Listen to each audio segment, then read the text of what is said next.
Hi! Magandang araw po. Nagluto po akong masarap at masustansyang crispy sitaw o string beans ala magsasakang reporter. No? Ngayon po ititikman natin to kung gaano to kasarap. Bagong harvest na sitaw. No? Natin, gumamit po ako ng mayonnaise, no? Sa sausawan.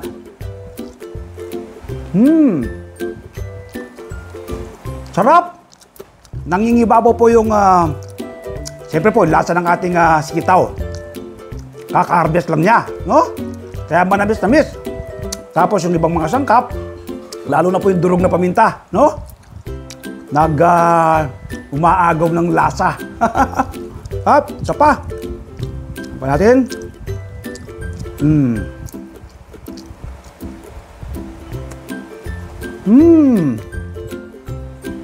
Panalo?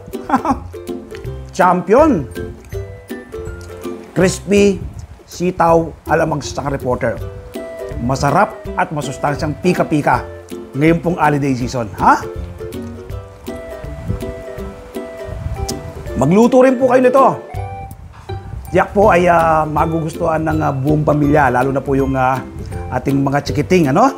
Kapag tayo nagbabanding, ito pong masarap na pika-pika. Invite ko po kayo this coming Sunday, ano? Mapapanood po ninyo sa ating TV show na Masaganang Buhay yung simple at madaling pagtatanim ng sitaw sa timba, no? Tapos after 2 months, pwede ka na gumarbest ng bunga ng yung sariling tanim na sitaw.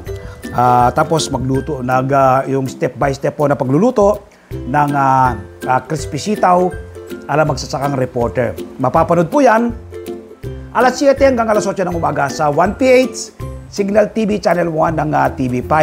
Napapanood din po sa RPA TV, YouTube at Facebook. Meron din po akong column sa Filipino Star ngayon, nangungunang pahayagang Tagalog sa ating bansa. Umaga po kayo ng kopya tuwing araw ng Martes.